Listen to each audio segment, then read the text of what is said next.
परमात्मा की भक्ति साधना शुभ कर्म नहीं करते, ये हमारी भूल है।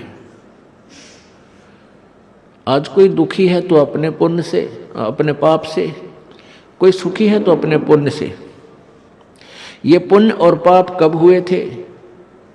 पूर्व जन्म में, पूर्व जन्मों में, पहले के जन्मों में, जब आप कभी मनुष्य जीवन में थे।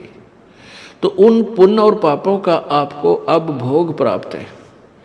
जिसके पुण्य अधिक हैं उसी रेशो में, उसी अनुपात में उसके पुण्य अधिक प्रारब्ध में प्रवेश कर दिए गए, मिला दिए गए। जिनके पाप अधिक हैं उनके पाप इस प्रारब्ध में अधिक मिला दिए गए हैं। आपके बहुत से पुण्य ऐसे हैं जो संचित हैं। संचित वो कर्म हैं जो जन्म जन्मांतर में आपने किए और वो इकट्ठे हुए आपके अकाउंट में बैलेंस हैं, शेष हैं। तो यहाँ दोनों ही कर्म भोगने पड़ते हैं। जब तक हम पूर्ण परमात्मा की सत्साधना परम संत से लेकर नहीं करते तो पुण्य भी भोगने पड़ते हैं और पाप भी भोगने पड़ते हैं। और ये काल भगवान आपके प्रारब्ध को कैसे रचता है, आपके पुण्यों का एवरेज ले लेता है, रेशो लेता है, पापों की भी रेशो लेता है। दोनों को मिलाकर के आपका जीवन निर्धारित हो जाता है।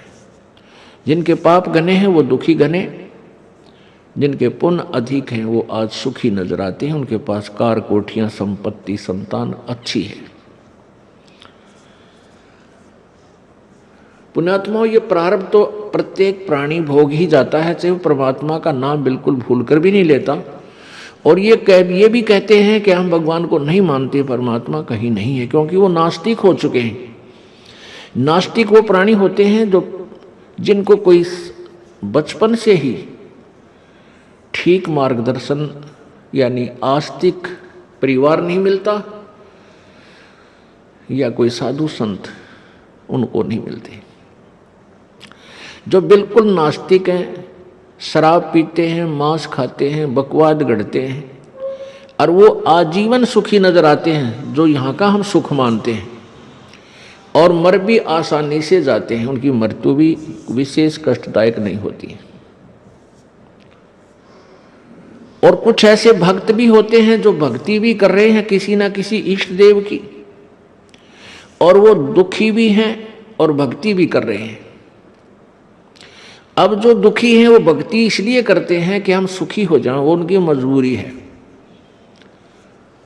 और लेकिन वो सुखी भी नहीं होते और दुखी भी होते रहते हैं, और फिर उनकी दुर्गति से मृत्यु भी होती है। ये उसका प्रारब्ध था।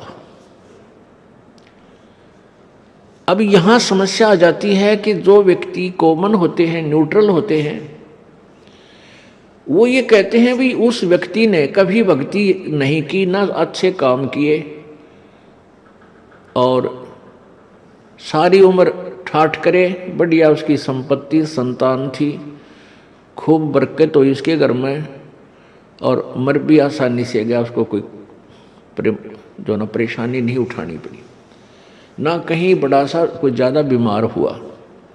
और एक हम देखते हैं ये भक्त सारी उम्र इसने भक्ति भी की, मंदिरों में गया, मस्जिदों में गया, वहाँ धामों पर चक्कर लगाए, भक्ति भी करता रहा, गीता जी का पाठ करता था, और इसको कोई बरकत नहीं हुई, दूने दुख हुए। तो इससे जो न्यूट्रल व्यक्ति होते हैं वो बट नेचुरल नास्तिक हो जाते हैं। वो ये सोचते हैं बताइए भक्ति करा करता रही, इसने करी कोई ना, ये ठाठ से रहा रही, इसकी दुर्गति हो रही, तो क्या दे रहा इस भक्ति में, क्या रखा इस भक्ति में।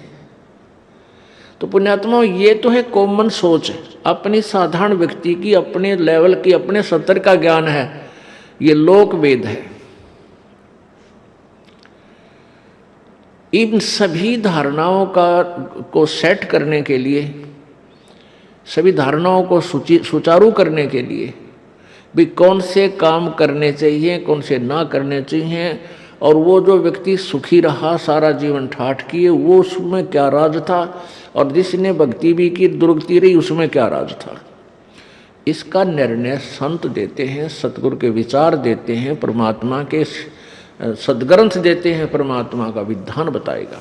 तो उसको हमने मानना चाहिए, उस पर आरूढ़ हो जाना चाहिए। फिर हम अपनी दंत कथाओं को आगे नहीं लाना चाहिए, उसमें वो आगे नहीं अड़ानी चाहिए। तो जब हमें पूर्ण ज्ञान होगा, तत्व ज्ञान हमें हो जाएगा, फिर ये सभी इस प्रकार की जो शंकाएं हैं ये मन में कभी नहीं उठेंगी। तो पुण्यात्माओं, प्रारब्ध तो प्रत्येक प्राणी अपना भोग ही रहा है और भोगता रहेगा। इसके साथ साथ हमने एक अति आवश्यक कार्य और करना चाहिए था, जिसको हम नहीं कर पाए। कारण कुछ भी रहा, वो अति आवश्यक कार्य है परमात्मा परमेश्वर पूर्ण ब्रह्म की भक्ति, शास्त्र अनुकूल परम संत से लेकर के गुरु धारण बना करके, यानी पूर्ण संत, इन नकली संतों से, अधूरे जो कथित संत हैं, इनसे उपदेश लेने मात्र से भी लाभ कतई नहीं होगा।